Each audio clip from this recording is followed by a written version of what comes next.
Kita nggak nyebutin kelompok.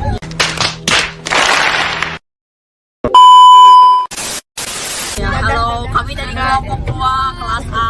Satu bikin vlog, Pak. Dua. Anggi yang satu mah. So, after a bit of drama and some group arguments, here's a quick glimpse of us right before heading out to the bus to Jakarta. And we're officially on the bus. It's still super early in the morning, so the traffic is practically empty. Perfect time to catch up on some sleep or just mentally prepare for the day. We're heading to our very first destination. It's 8 a.m. and the city is waking up. Look at those towering skyscrapers. The traffic is getting pretty crowded as expected for Jakarta, but luckily it's still manageable.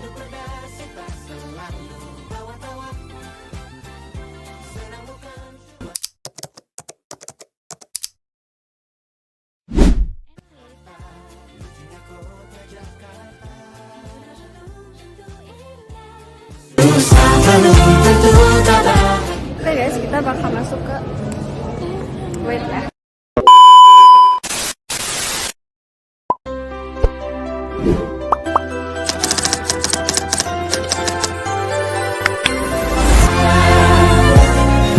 Tenanglah, aku takkan pergi lama-lama. Izinkan ku sejenak meninggalkan kota. Tak kuasa untuk menahan rindu sementara. Berapa gitu?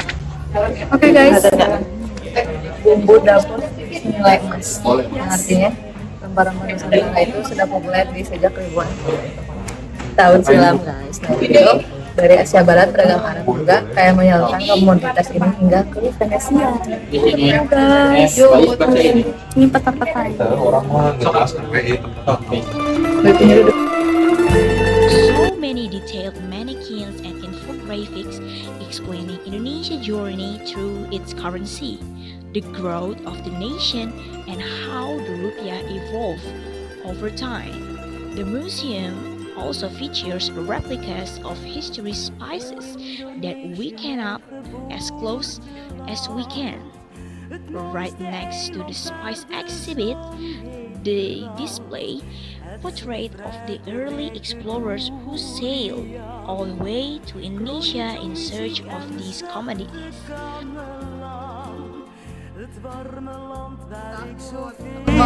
Ya, di sini tuh ada toko-toko yang mereka ini datang ke Indonesia. Nah, ini sebenarnya ini ada salah satu toko dari Italia, Marco Polo. Dia ini datang ke Nusantara ya untuk mengekspedisi rempah-rempah. Terus ada Laksamana Cheng-ho dari Cina, dia juga sama melakukan ekspedisi juga. Terus ada Juan Sebastian de Acanho, dia dari Spanyol. Ada Alfonso de Albuquerque dari Portugis. Ada Cornelis de Houtman dari Belanda, dan juga ada Sir Henry Middleton dari Inggris.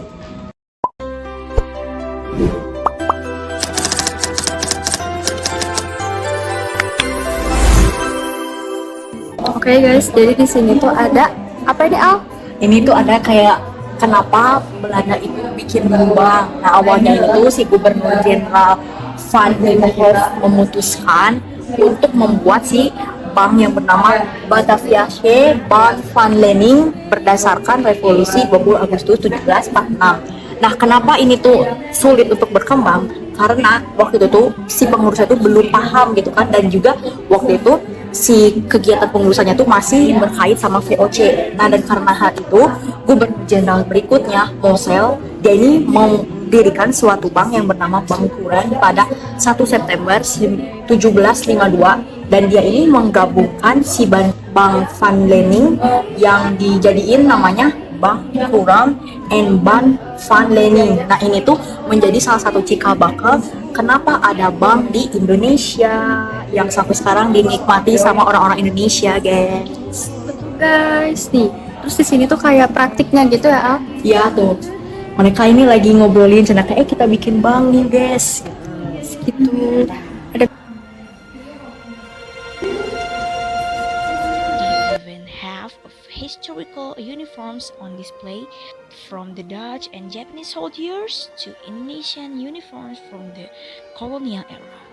What's really interesting is how they break down Indonesian history into different political eras, guiding us through the independence era, the revolutionary period, and beyond, section by section.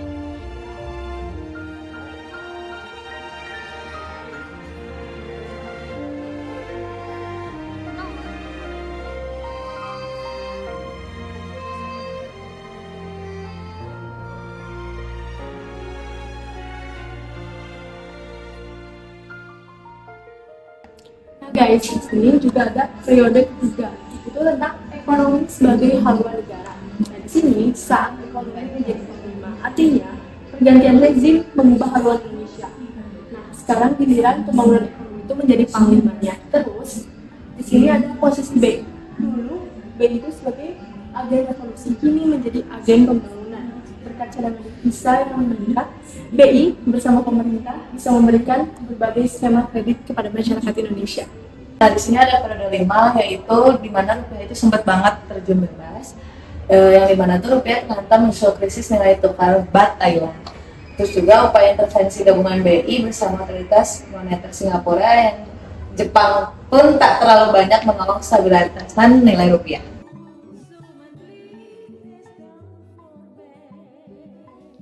It's not just reading though. We also got to try the school sensory play display. It acts like an interactive book that turns pages when you place your hand right over the sensors.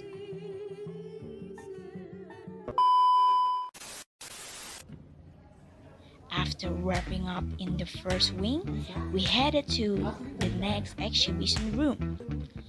This next section completely focused on the evolution of money. And yes, that is a massive stack of real gold bars. And the cool part, you can actually reach inside the protective box and touch the gold bars yourself. Trust me, they are so heavy. They also display paper currencies from all over the world. We even got to see some Indonesia rare special edition currencies.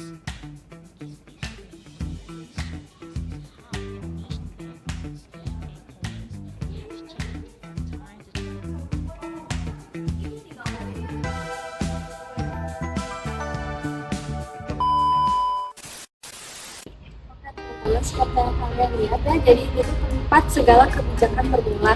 Susunan anggota direksi The Japanese Bank dari waktu ke waktu mengalami perubahan. Nah pada saat itu The Japanese Bank Indonesia itu berdiri pada tahun 1820. To wrap up the museum tour, we check out an exhibit showing the architectural changes of the building over the years, and we spotted this incredibly cute caricature of the museum itself.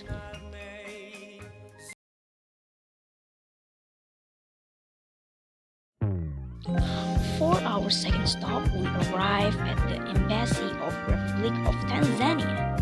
The embassy staff welcomed us so warmly and even served us some snack while we wait for the representative to arrive.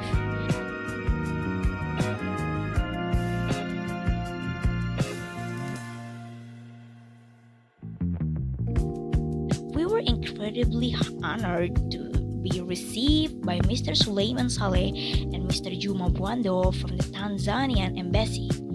We had a very insightful and interactive discussion about the bilateral relations between Tanzania and Indonesia.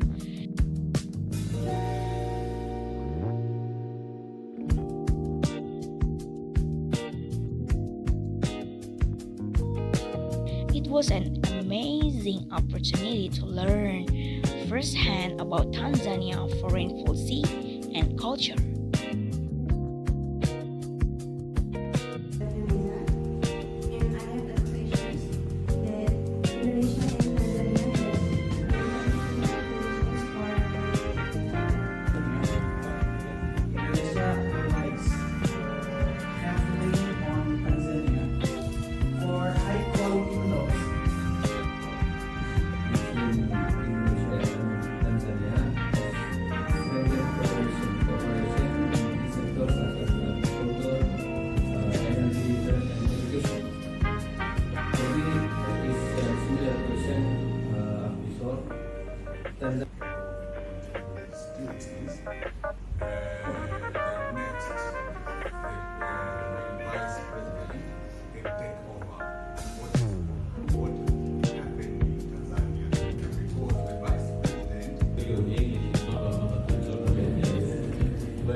Both Tanzania and Indonesia are known for their rich cultural diversity and natural resources. In your opinion, what's unique of Tanzania and Indonesia?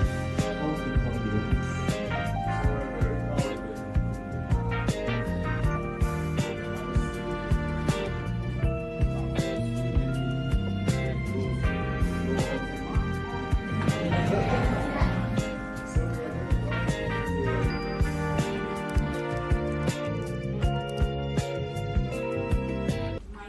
Audrey, and for Mr.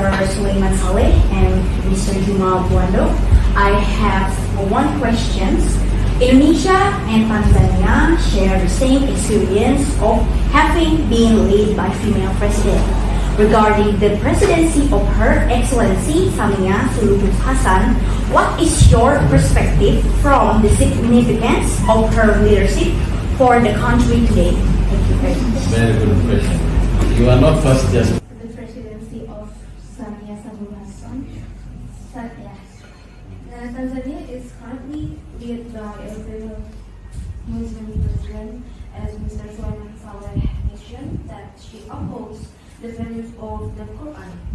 Have there been any opposing views of different perspective within Tanzania society regarding a woman holding the highest political office?